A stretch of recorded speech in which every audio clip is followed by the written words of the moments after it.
அமெரிக்காவில் ஒரு சகோதரி, தமிழ் சகோதரி, கணவரோடு கூட பயங்கர சண்டை. இந்த அம்மாவுக்கு உயிர் வாழ ஆசை இல்லை. அதனால அந்த அம்மா என்ன பண்றாங்க, டெய்லி பயங்கரமா குடிக்கிறது, சிகரெட் பிடிக்கிறது எல்லாம் செஞ்சு கடைசியில் அவங்களுடைய வைட்டல் ஆர்கன்ஸ் சொல்லக்கூடிய லிவர், கிவர், கிட்னி எல்லாம் அவுட், முடிஞ்சிருச்சு. கணவர் ஏன் அப்படின்னு கேட்டா, கணவர் இன்னொரு மனைவியோட இதுல இருக்கிறார், இன்னொரு பொண்ணோட. இப்போ கொண்டு போய் ஹாஸ்பிட்டல் வச்சாச்சு. 3 மணி நேரத்துல அந்த அம்மா செத்துருவாங்க சொல்லியாச்சு. கணவரை கூப்பிட்டு சொல்லிட்டாங்க, மனைவி இறந்துருவாங்க, நீங்க பரியலுக்கு ஏற்பாடு பண்ணிக்கோங்க, சைன் பண்ணுங்க. சைன் பண்ணியாச்சு. இப்போ கணவர் என்ன பண்றாரு, வீட்டுல அடுத்த மனைவியை திருமணம் பண்றதுக்கு ரெடி ஆயிட்டு. இந்த அம்மா எல்லாம் முடிஞ்சிருச்சு, படுத்து கிடக்கு. அந்த நேரத்துல ஒரு ஒயிட் நர்ஸ்னா வெள்ளக்கார நர்ஸ் வந்திருக்காங்க. சொன்னாங்களாம், எழுந்திருச்சு உட்காந்து பைபிள் வாசி, உனக்கு சரியாயிரும் அப்படின்னு சொல்லி. அந்த அம்மா சொல்லியிருக்கு, நான் சாக போறேன், நான் பிழைக்க மாட்டேன்னு சொல்லியாச்சு, இதுக்கு மேல நான் பிழைக்கிறதுக்கு என்ன இல்ல, வழியல். அந்த அம்மா சொல்லிச்சா, வாழ்நாள் முழுக்க பைபிள் வாசிப்பேன்னு சொல்லிப்ப உனக்கு சுகமாகும் அப்படின்னு. இந்த அம்மா சொல்லியிருக்கு, வாழ்நாள் முழுக்க நான் ஜெபம் பண்ணுவேன், பைபிள் வாசிப்பேன், ஏசப்பாவை தேடுவேன்னு சொல்லியிருக்கு.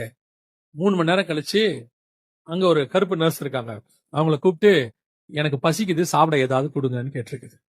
அந்த அம்மாக்கு கை கல்லாம் உதறி மயக்க வர மாதிரி ஆயி, ஏன்னா ஆல்மோஸ்ட் போனோம், தண்ணி கூட உள்ள போகாது, சாப்பிட்றேன்னு கேக்குறாங்க. அந்த அம்மா டாக்டர் போன் அடிக்கிறாங்க. நைட்டு டாக்டர் நைட் போட்டிருந்த நைட் பேண்ட் ட்ரெஸ்ஸோட வராரு. எப்படி இந்த அம்மா பேசும், எப்படி கேட்கும், அதுவும் சாப்பிட பைத்தியம் மாதிரி பேசுறீங்க.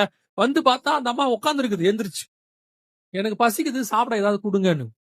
டாக்டர் கேக்குறாரு, எப்படி உனக்கு சுகமாச்சு? அந்த அம்மா சொல்லுது, இங்கதான் ஒரு 2 மணி நேரத்துக்கு முன்னாடி ஒரு ஒயிட் நர்ஸ் வந்தாங்க, அவங்க டாக்டர் ஷாக் ஆகி நிக்கிறாரு.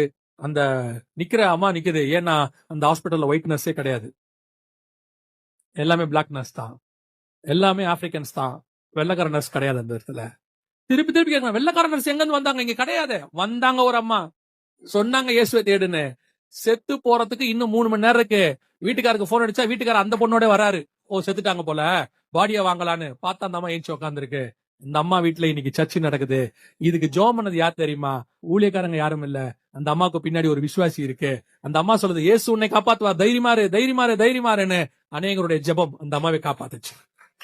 செத்த பணத்தை உயிரோடு கூட தேவன் எழுப்ப வல்லமை உள்ளவராக இருக்கிறார். இப்ப நான் சொன்னதும் ஜீவனுள்ள சாட்சி, 2 இப்போ உயிரோடு இருக்கு பூமியில. ஒன்னு பண்ருட்டியில இருக்கு, ஒன்னு கனடால இருக்கு. இப்போ இருக்கு இப்போ. அதுக்குதான் உங்களுக்கு சொல்றேன், கர்த்தர் ஒரு காரியத்தை செய்யணும்னு முடிவு பண்ணிட்டாருன்னா, 128 நாடு அகைன்ஸ்டா இருந்தாலும், மெடிக்கல் அகைன்ஸ்டா இருந்தாலும், மனுஷங்க அகைன்ஸ்டா இருந்தாலும், அரசாங்கம் அகைன்ஸ்டா இருந்தாலும், உலகத்தில் உள்ள அத்தனை பேர் அகைன்ஸ்டா இருந்தாலும், கர்த்தர் செய்து முடிக்க வல்லமை உள்ளவராக இருக்கு.